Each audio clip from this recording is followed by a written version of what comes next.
in light inaccessible, hid from our eyes. We can never, of course, know the full extent of God. We may discover more after we have died, when we pass into the next life, but for the time being, God is bound to be mystery, which is why, as I suggested, Jesus told stories. And he told stories about everyday things, because that way he connected with people and indeed connects with us. Today we have two stories, as I mentioned, the parable of the mustard seed and the parable of yeast. Well, it's true, we don't have much in the way of mustard growing around us, although in Norfolk they grow a lot of mustard. But the kind of mustard that was probably being referred to by Jesus was black mustard. I've discovered there was black, yellow, white and brown. And we tend to grow yellow in this country. The black now grown is mainly in India. Anyway, let's hear Jesus' stories from the Gospel of Matthew, chapter 13, beginning at verse 31. Jesus put before them another parable. The kingdom of heaven is like a mustard seed that someone took and sowed in his field. It is the smallest of all the seeds, but when it has grown, it is the greatest of shrubs and becomes a tree, so that the birds of the air come and make nests in its branches. And then he told them another parable. The kingdom of heaven is like yeast that a woman took and mixed in with 3 measures of flour until all of it was leavened. Just one sentence, that's all the second parable is, and we'll come back to it.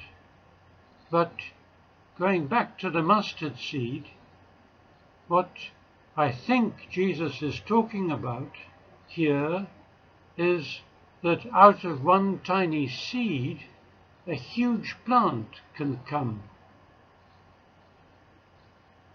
Apparently, they can grow to 8 or 9 feet, black mustard plants.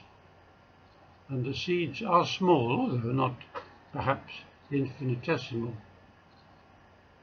But we are used, even if we don't know about black mustard, we are used near us and around us to the incredible generosity of nature. Just by our house there is a plot which in the winter doesn't have much growing in it, or doesn't seem to have much growing in it, except a few shrubs. But come the middle of the summer, there are nettles that are 5 foot tall.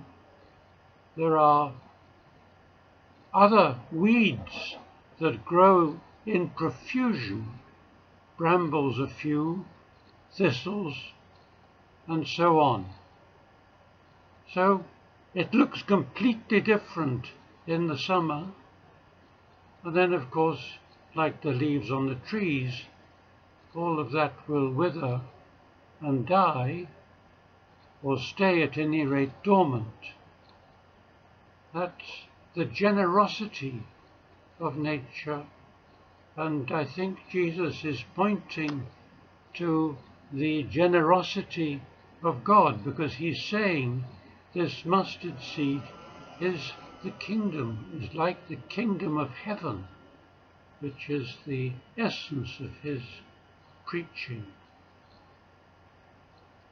Generous God, the God of love, the God of change. And that's perhaps also the message of the next parable, the very short one, about yeast. Have you ever made bread? Lots of people like to, and of course we all, or nearly all, like to eat it too. And the way you make bread is by taking yeast and mixing it with the right kinds of flour.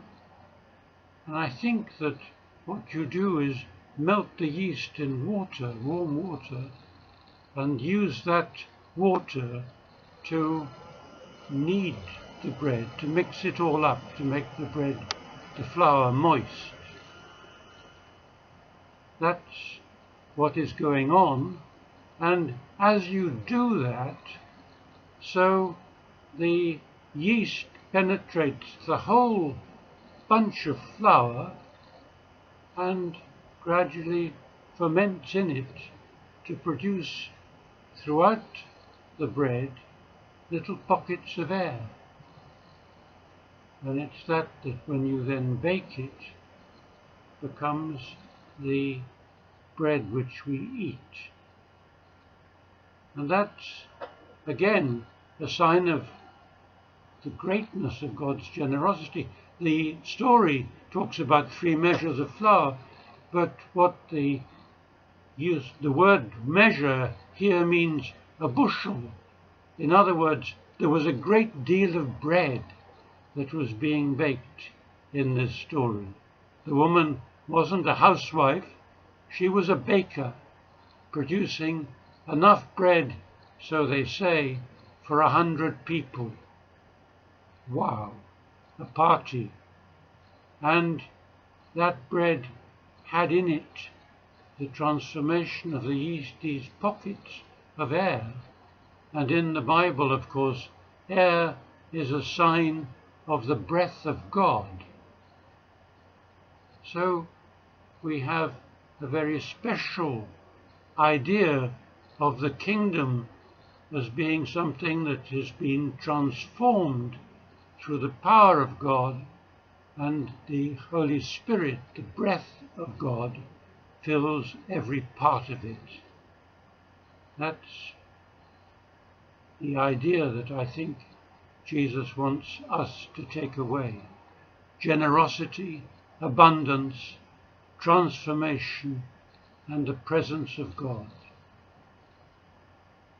I believe that if you make bread, you need to knead the yeast into the flour and then leave it warm so that the yeast can do its work before you bake it.